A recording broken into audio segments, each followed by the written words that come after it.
కుటుంబం అంటే అందులో అందరు వ్యక్తులు వచ్చినప్పటికీ ప్రధానంగా భార్యాభర్తలకు ప్రత్యేకమైన ప్రాధాన్యత ఉంటుంది.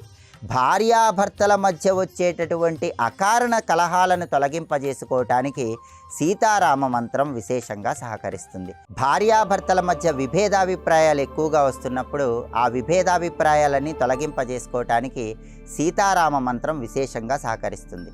శ్రీ సీతారామ శరణం మమ.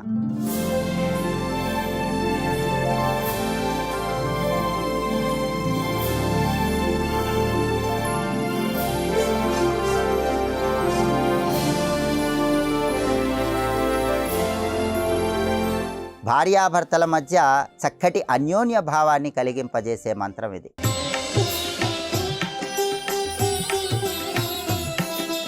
శ్రీ సీతారామ శరణం మమ.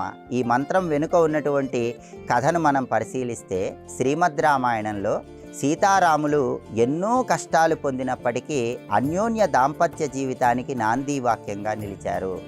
భార్యాభర్తలందరూ కూడా సీతారాములను ఆదర్శంగా తీసుకోవాలి. తండ్రి మాటను జవదాటకుండా శ్రీరామచంద్రమూర్తి అడవులకు వెళ్ళి సీతమ్మ వారి గురించి అన్వేషణ చేసి ఉత్తమమైనటువంటి భర్తగా చరిత్రలో నిలిచిపోయాడు. అలాగే సీతమ్మ వారు కూడా భర్త మార్గాన్ని అనుసరిస్తూ వనవాసానికి వెళ్ళింది. రావణాసురుడి చెరలో ఉన్నప్పుడు కూడా భర్త గురించి ఆలోచన చేసింది.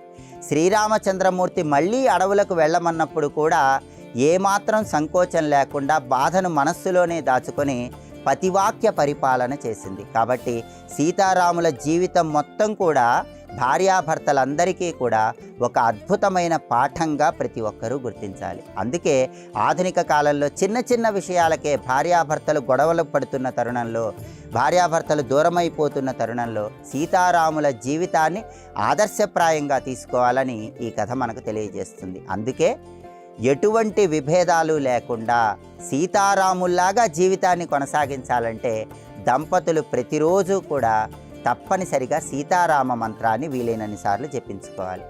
ఈ మంత్ర పఠనంలో ఉన్నటువంటి అర్థాన్ని పరిశీలిస్తే శ్రీ సీతారామ శరణం మమ. ఇక్కడ శ్రీ అంటే శుభానికి సంకేతం.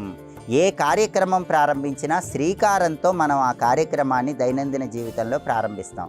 కాబట్టి ఇక్కడ మంత్రంలో శ్రీ సీతారామ శరణం మమ అని జపిస్తున్నామంటే సీతారాముల అనుగ్రహము మనకు శుభ ఫలితాలను కలిగింపజేయాలన్న అర్థంలో శ్రీ అనే అక్షరాన్ని జపిస్తున్నాం. సీతారామ అంటే అర్థం ఏంటంటే సీతాదేవి శ్రీరామచంద్రమూర్తి వీళ్ళిద్దరూ కూడా శరణం మమ, మమ్మల్ని ఎప్పుడూ కూడా కాపాడుతూ ఉండాలి, సీతారాములను శరణు వేడుతున్నాము అని చెప్పటమే ఈ మంత్రంలో ఉన్న అంతరార్థం. అసలు సీతారామ అనే పదాల్లోనే విశిష్టమైన శక్తి దాగి ఉంది. రామ అంటే ఓం నమో నారాయణాయ అనే అష్టాక్షరి మంత్రంలోంచి, ఓం నమశివాయ అనే పంచాక్షరి మంత్రంలో నుంచి వచ్చిన రా మా అనే అక్షరాలతో రామనామం ఏర్పడింది. అంటే శివశక్తి విష్ణుశక్తి రెండూ కూడా రామనామంలో ఉంటాయి. సీత అనే పదానికి ఉన్నటువంటి అర్థాన్ని పరిశీలిస్తే సీత అంటే నాగటి చాలు అని అర్థం. వ్యవసాయదారులు దుక్కి దున్ని పొలం పనులు చేసుకునేటప్పుడు అక్కడ సీతాదేవి లభించింది కాబట్టి అది పృథ్వీతత్వానికి సంకేతం. కాబట్టి భూమాతకున్నటువంటి సహనం మొత్తం కూడా సీత అనే పదంలో నిక్షిప్తమై ఉంది. అందుకే శ్రీ సీతారామ శరణం మమ అనే మంత్రాన్ని జపిస్తే శుభకరమైనటువంటి ఫలితాలు దంపతులకు కలుగుతాయి, శివకేశవుల అనుగ్రహం లభిస్తుంది, భూమాతకున్నటువంటి సహనశక్తి ప్రతి స్త్రీమూర్తికి కూడా లభిస్తుంది. అంతటి సహనశక్తి కలిగినటువంటి సీతమ్మ వారి అనుగ్రహము, శివకేశవుల అనుగ్రహము కలిగి దంపతుల మధ్య విభేదాలు ఉండకూడదు అన్న అర్థంలో శ్రీ సీతారామ శరణం మమ, అలాంటి సీతారాములను శరణు వేడుతున్నాము అని చెప్పటమే ఈ మంత్రంలో ఉన్న అంతరార్థం. అందుకే భార్యాభర్తలిద్దరూ తప్పనిసరిగా ప్రతిరోజు కనీసం 21 సార్లు లేదా కనీసం 11 సార్లు ఈ మంత్రాన్ని పఠించినట్లయితే సీతారాముల సంపూర్ణ అనుగ్రహం కలుగుతుంది. చిన్న విషయాలకు గొడవలు పట్టడం అనే సమస్య నుంచి బయటపడవచ్చు.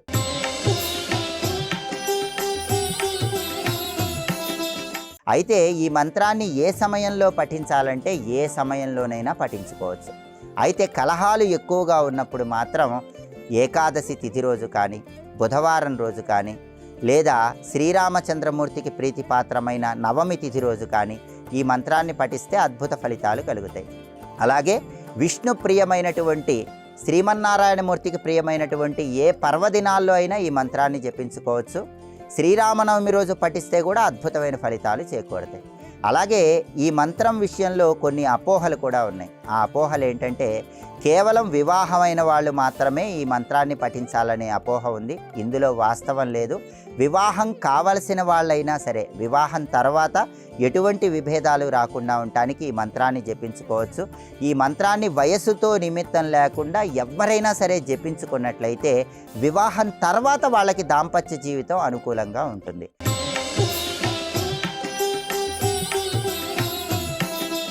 ఆధునిక కాలంలో చిన్న చిన్న విషయాలకే పెద్ద పెద్ద గొడవలు అవుతున్న తరుణంలో భార్యాభర్తలు ఈ మంత్రాన్ని పఠించినట్లయితే చిన్న విషయాల్లో సర్దుబాటు చేసుకునే ధోరణి పెరుగుతుంది.